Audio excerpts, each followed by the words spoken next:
Okay folks, map sensor part 2. Here's the map sensor. I've just taken the intake equipment out of the way here.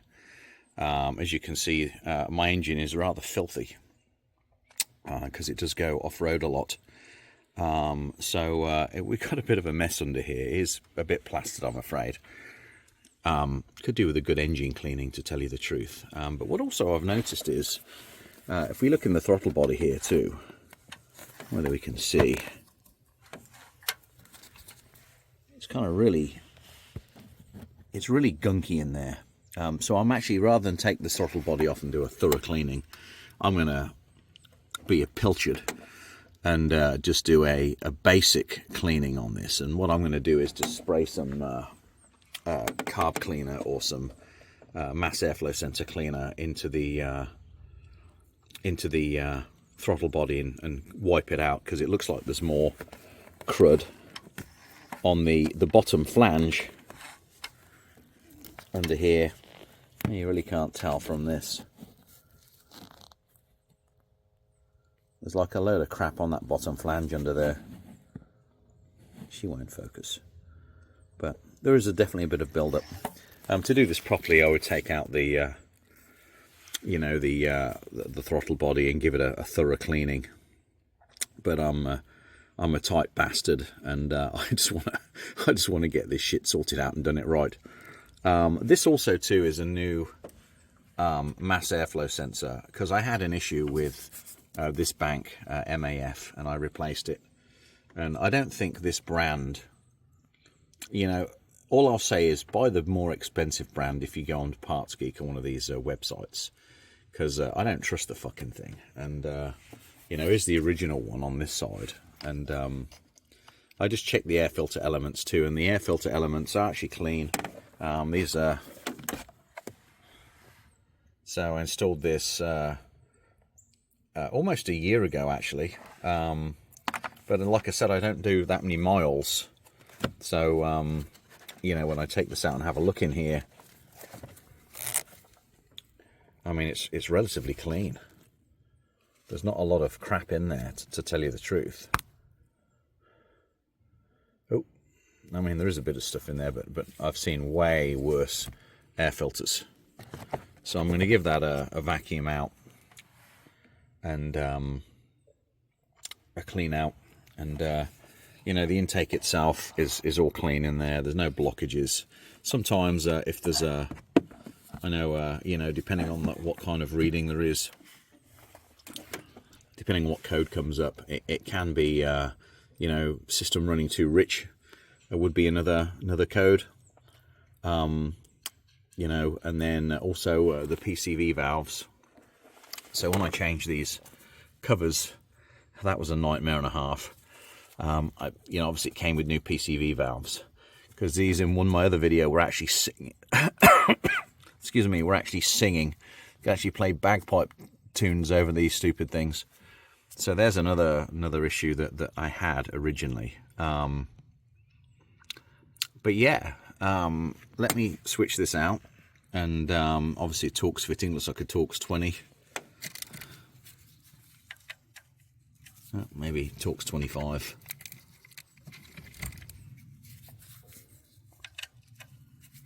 Yeah, 25 will fit. We'll take this out, have a look at it, and replace it. And like I said, I'm going to just take some carb cleaner on a cloth and wipe the inside of that and thoroughly clean the inside of that. But if you're going to do this properly, take this off. There's 4 bolts here, maybe a cooling line. And the other thing I noticed is my coolant is actually low while I'm in here, which is odd, because that was definitely a lot higher. So one thing you can do, if you start to notice your coolant vanishing, and there's nothing untoward on your cap here, no foam or anything in there, which is a good sign.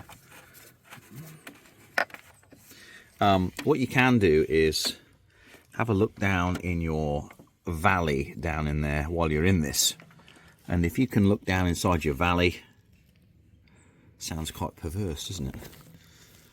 Let's have a look in your valley, bend over.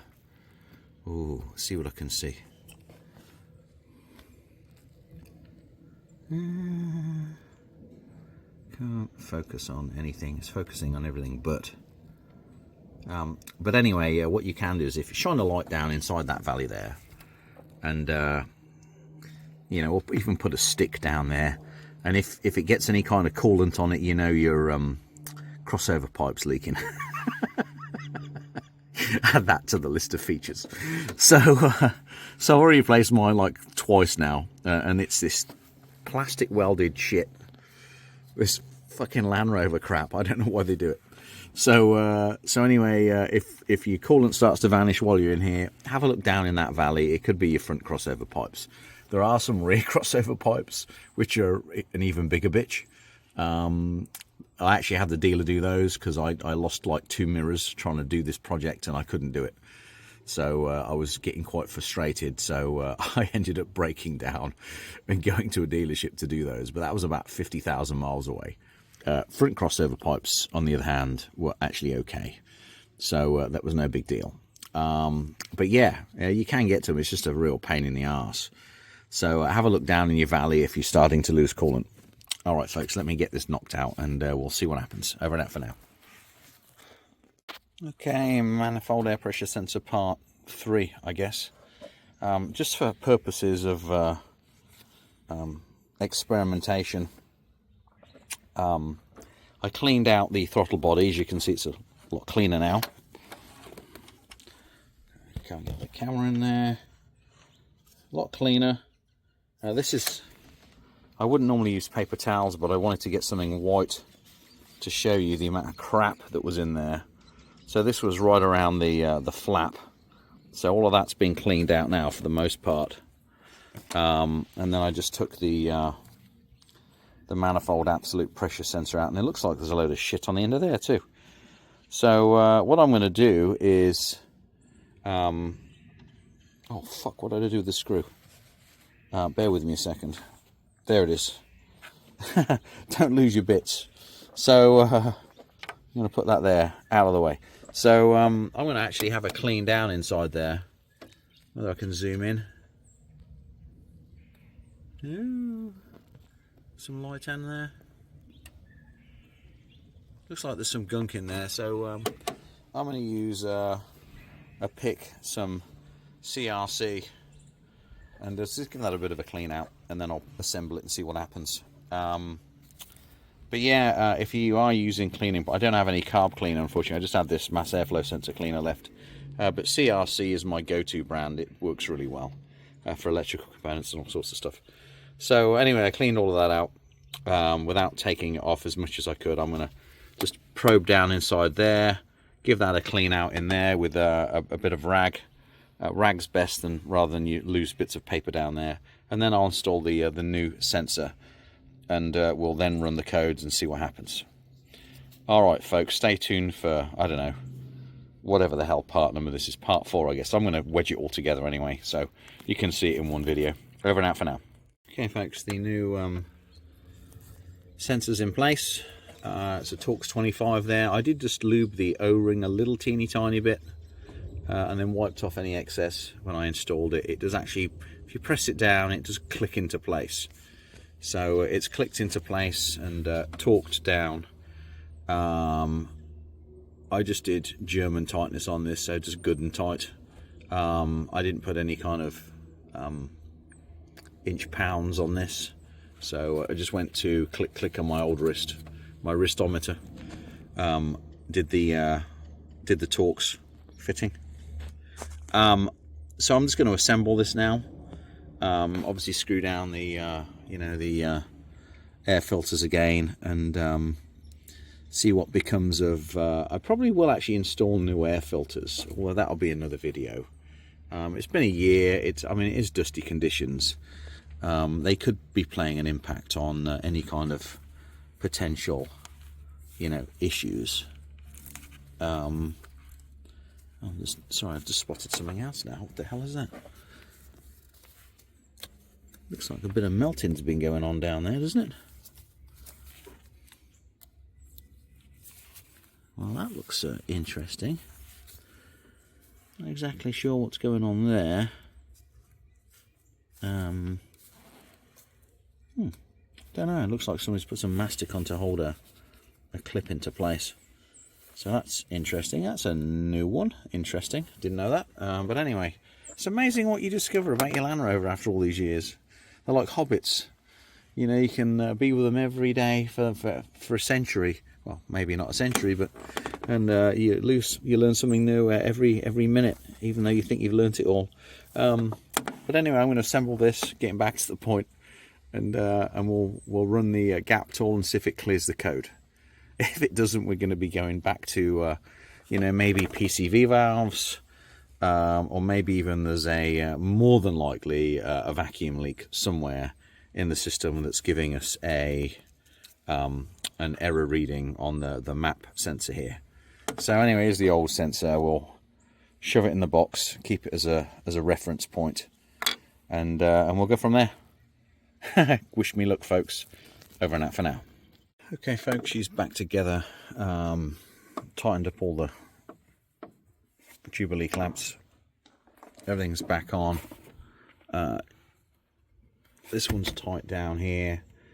What I tend to find actually is get it all on, because these air boxes can move in and out. Just get all your pipes on, you know, wiggle them all around, and then tighten all your clamps up. That's the best way of doing it. I actually have a casualty, and I did lose a drill bit down there somewhere. I heard it clink onto the bottom of the skid plate down there. So I have had a casualty in this little fitting. Everything else went on though. I just got to put the engine cover on just to give it, you know, some better looks and some, you know, better protection. You know, this thing's supposed to offer protection for the top of the engine. Well, yeah, I don't know about that so much, but it didn't work that well, did it? But anyway, it's going to go back on, and you know, we'll run the gap tool and see whether or not we can clear that code, and if it comes back, and then if it does, you know, we'll do round 2, and if it clears it, then you know, our Christmas lights have gone for the season. So all right, folks, over and out for now. I'll let you know what happens.